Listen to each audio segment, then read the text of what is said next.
സ്നേഹവന്ദനങ്ങൾ പ്രിയുള്ളവരെ, പാഠഭേദത്തിൻ്റെ ഒരു പുതിയ പാഠത്തിലേക്ക് എല്ലാ മാന്യ പ്രേക്ഷകരെയും സ്വാഗതം ചെയ്യുകയാണ്. മനുഷ്യൻ ഒരു പ്രാവശ്യം കൂടെ ചന്ദ്രനെ വലം വെച്ച് തിരിച്ചെത്തിയിരിക്കുന്നു. അപ്പോളോ മൂൺ ലാൻഡിങ് 1969 നടന്ന ശേഷം 53 വർഷങ്ങൾക്ക് ശേഷം മനുഷ്യനെ വഹിച്ചുകൊണ്ടുള്ള ഒരു ബഹിരാകാശ പേടകം ചന്ദ്രനെ ചുറ്റിവളഞ്ഞ് എത്തുന്നത് ഇത് ആദ്യമായിട്ടാണ്. ചരിത്ര നേട്ടമാണ്. വളരെ പ്രത്യേകതയുള്ള ഒരു മിഷൻ, അർത്തമിസ് 2 എന്ന പേരിൽ അറിയപ്പെട്ട മിഷൻ. അർത്തമിസ് 2 എന്ന പേരിൽ അറിയപ്പെട്ട മിഷൻ വളരെ വിജയകരമായി പൂർത്തിയാക്കപ്പെട്ടിരിക്കുന്നു. അതായത് കഴിഞ്ഞ ദിവസം 10 ദിവസത്തെ മിഷന് ശേഷം ആ ഒരു പേടകം പസഫിക് ഓഷ്യനിൽ തിരിച്ച് എത്തിയിരിക്കുന്നു. യാത്രക്കാർ സുരക്ഷിതരാണ്. ഈ മിഷനെ വളരെ പ്രത്യേകതയുള്ളതാക്കി മാറ്റുന്നത് ഭൂമിയുടെ മുഖത്തു നിന്ന് മനുഷ്യൻ ഏറ്റവും കൂടുതൽ ദൂരത്തിൽ സഞ്ചരിച്ച ഒരു വലിയ ചരിത്രപരമായ നേട്ടം ഈ മിഷനുണ്ട്. 2,02,000 മൈലാണ് മനുഷ്യനെ വഹിച്ചുകൊണ്ട് ഒരു പേടകം ബഹിരാകാശത്തേക്ക് സഞ്ചരിച്ചത്. ഇതൊക്കെ വളരെ മനുഷ്യവർഗത്തിന്, മാനവകുലത്തിന് ഊറ്റം കൊള്ളുവാൻ കഴിയുന്ന നേട്ടങ്ങളാണ്.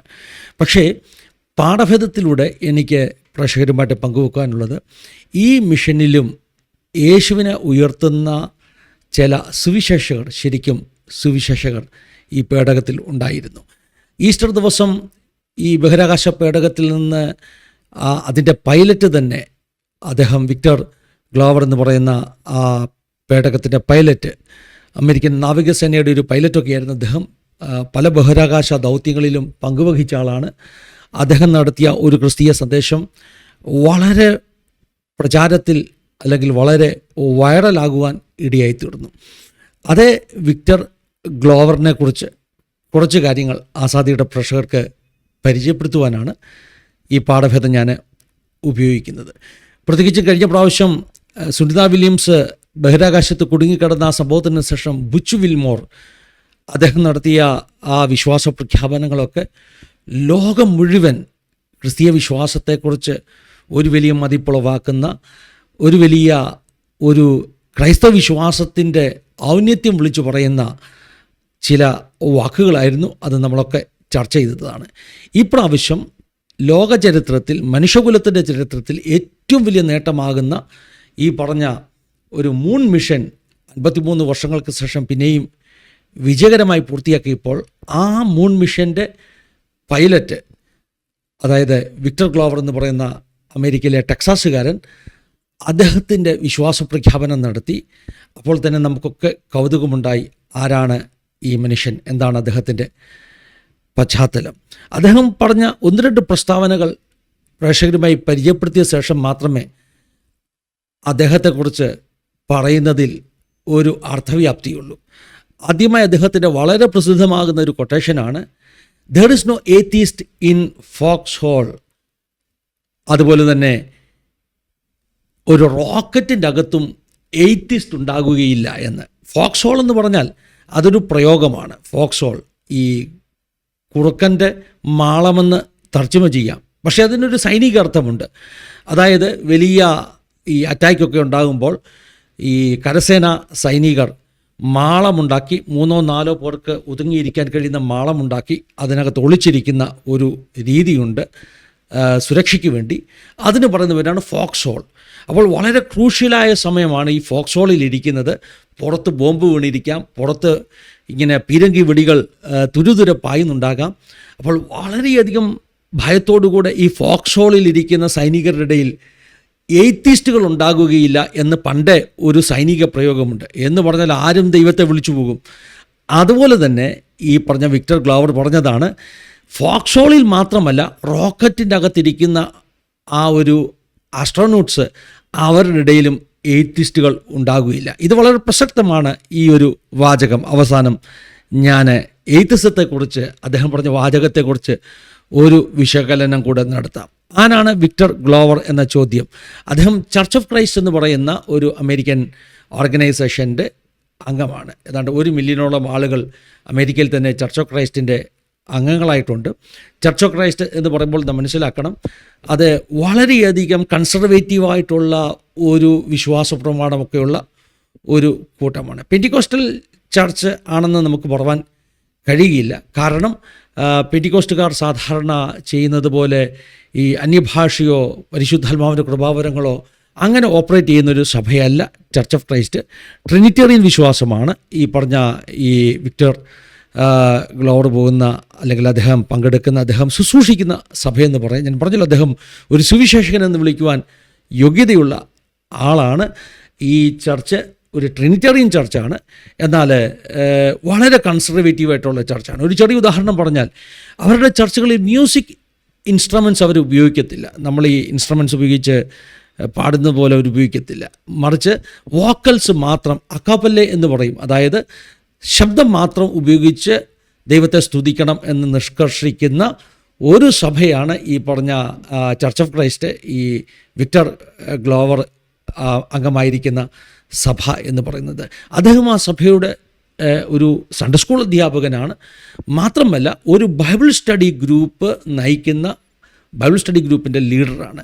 നമുക്ക് മനസ്സിലാക്കുവാൻ കഴിയുന്ന, അദ്ദേഹം ബഹിരാകാശത്ത് പോയപ്പോഴും ബഹിരാകാശത്ത് ഇരുന്നു കൊണ്ട് തൻ്റെ ഗ്രൂപ്പിലുള്ളവരെ ബൈബിൾ സ്റ്റഡി എടുക്കുവാൻ ഇടയായി തീർന്നു. മാത്രമല്ല ബഹിരാകാശത്ത് അദ്ദേഹം വെർച്വൽ വർഷിപ്പുകളിൽ അറ്റൻഡ് ചെയ്യുവാൻ ഇടയായി തീർന്നു. വെർച്വൽ വർഷിപ്പ് എന്ന് പറഞ്ഞാൽ ഓൺലൈൻ വർഷിപ്പ് എന്ന അർത്ഥം. അങ്ങനെ വളരെയധികം ആക്റ്റീവായിട്ട് ചർച്ച് മീറ്റിങ്ങുകളിൽ ബഹിരാകാശത്തിരുന്നു കൊണ്ട് അറ്റൻഡ് ചെയ്ത ഒരു വ്യക്തിയാണ് വിക്ടർ ഗ്ലോവർ. ഈ ബുച്ചു വിൽമോറിൻ്റെ കാര്യം പറഞ്ഞതുപോലെ തന്നെ, ബുച്ചു വിൽമോർ ആ ചർച്ചിൻ്റെ ഒരു എൽഡറായിരുന്നു എന്ന് പറഞ്ഞതുപോലെ തന്നെ, ഈ പറഞ്ഞ ചർച്ച് ഓഫ് ക്രൈസ്റ്റിൻ്റെ ഒരു ശുശ്രൂഷകനെ പോലെ, സൺഡേ സ്കൂൾ അധ്യാപകനും ഒരു കെയർ ഗ്രൂപ്പിൻ്റെ ലീഡറായിട്ട് ബൈബിൾ സ്റ്റഡി ഗ്രൂപ്പൊക്കെ നയിക്കുന്ന ഒരു വളരെ ഉറച്ച വിശ്വാസിയാണ് ഈ പറഞ്ഞ വിക്ടർ ഗ്ലോവർ. അദ്ദേഹത്തിൻ്റെ പ്രസ്താവന ഞാൻ പറഞ്ഞല്ലോ, ബഹിരാകാശത്ത് പോകുന്ന റോക്കറ്റിലും ഈ ഫോക്സ് ഹോളിലും എയ്ത്തിസ്റ്റുകൾ ഉണ്ടാകുകയില്ല. ആ ഒരു സ്റ്റേറ്റ്മെൻറ്റിൻ്റെ വിശകലനം നടത്തി ഇന്നത്തെ പാഠഭേദം ഇവിടെ നിർത്തുകയാണ്. എന്താണ് സ്റ്റേറ്റ്മെൻറ്റിൻ്റെ അർത്ഥം? വളരെ സിമ്പിളായിട്ട് പറഞ്ഞാൽ, ദൈവത്തെ മനുഷ്യന് ആവശ്യമാണ്. പ്രത്യേകിച്ചും വലിയ ചലഞ്ചസ് നേരിടുന്ന ഒരു കാലഘട്ടത്തിൽ ദൈവത്തെ കൂടാതെ ഒരു മനുഷ്യനെ എക്സിസ്റ്റ് ചെയ്യുവാൻ പറ്റുകയില്ല. ഇവിടെയാണ് നമ്മുടെ നിരീശ്വരവാദികൾ പറയുന്നത്, ഈ സയൻസൊക്കെ ഇത്രയും വളർന്ന ലോകത്തിൽ ആരെങ്കിലും ദൈവത്തെ വിശ്വസിക്കുമോ? ആരാണ് ഈ പറയുന്നത്? ഈ പറഞ്ഞതുപോലെ ബഹിരാകാശത്ത് പോയിട്ട് വന്ന ബുച്ച് വിൽമോറോ അല്ലെങ്കിൽ വിക്ടർ ഗ്ലോവറോ ഒന്നുമല്ല പറയുന്നത് കേട്ടോ. പിന്നെ സിസ്തും ഗുസ്തിയും പാസ്സായിട്ട് 10ാം ക്ലാസ്സിലെ പാഠപുസ്തകത്തിൽ എവല്യൂഷൻ്റെ 4 സെൻറ്റൻസ് പഠിച്ചിട്ട് ഈ പുള്ളിക്കാരൻ പറയുകയാണ് ദൈവമില്ല. ഞാൻ ശ്രദ്ധിച്ചൊരു കാര്യം, കേരളത്തിലെ തന്നെ ഈ എയ്ത്തിസ്റ്റുകളിൽ വളരെ പ്രമുഖർ, അവരൊന്നും ഈ പറഞ്ഞ സയൻറ്റിഫിക് സബ്ജക്റ്റുകൾ, ഫിസിക്സോ കെമിസ്ട്രിയോ ഒന്നും പഠിച്ചവർ പോലുമല്ല. പലരും ഈ ആർട്സിൻ്റെ സബ്ജക്റ്റുകളൊക്കെ പഠിച്ചിട്ട് എവിടെയോ ഒക്കെയോ ആരൊക്കെയോ എഴുതിയ കുറേ കാര്യങ്ങൾ മനഃപ്പാഠമാക്കിയിട്ട് ദൈവത്തിനെതിരെ മുദ്രാവാക്യം വിളിച്ചുകൊണ്ടിരിക്കുകയാണ്.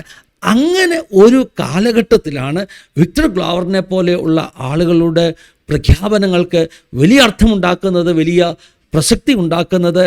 അങ്ങ് മനുഷ്യകുലത്തിൻ്റെ ഏറ്റവും വലിയ ഒരു അച്ചീവ്മെൻറ്റിൻ്റെ പാരമ്യത്തിൽ നിൽക്കുന്ന വ്യക്തി പറയുകയാണ്, ദൈവത്തിന് മഹത്വം, ദൈവത്തിന് സ്തുതി, മനുഷ്യനെ ദൈവം സ്നേഹിക്കുന്നു, നാം ദൈവത്തെ സ്നേഹിക്കുന്നവരാണെങ്കിൽ പരസ്പരം സ്നേഹിക്കണം ഇത്യാദിയുള്ള സന്ദേശങ്ങളൊക്കെ ബഹിരാകാശത്തു നിന്ന് അയച്ചുകൊണ്ടിരിക്കുന്നത്. ശാസ്ത്രം വളരും തോറും ദൈവത്തിലുള്ള വിശ്വാസം വർദ്ധിക്കുന്നു എന്നുള്ളതാണ് സത്യം. എവിടെയൊക്കെയോ ആരൊക്കെയോ ചിലർ ദൈവത്തെ ചോദ്യം ചെയ്തതുകൊണ്ട് ദൈവാസ്തിത്വത്തിനോ ദൈവത്തോടുള്ള വിശ്വാസത്തിനോ ഒരു കുറവും വരുന്നില്ല എന്നതാണ് ഈ കാര്യങ്ങളൊക്കെ നമുക്ക് മനസ്സിലാക്കി തരുന്നത്. കഴിഞ്ഞ ഒരു 2-3 വർഷമായിട്ട് ഞാൻ ശ്രദ്ധിക്കുന്ന ഒരു കാര്യം, ഒത്തിരി ആളുകൾ, വിജയിച്ചിട്ടുള്ളവർ എന്ന് ലോകം പറയുന്ന ആളുകൾ, ഉന്നതിയിലെത്തിയെന്ന് ലോകം പറയുന്ന ആളുകൾ, അവരുടെ സക്സസ് സീക്രട്ടിൻ്റെ മഹത്വം യേശുവിൽ അർപ്പിക്കുന്നു. അതിന് ഉദാഹരണമാണ് ഈ പറഞ്ഞ ബുച്ചു വിൽമോറും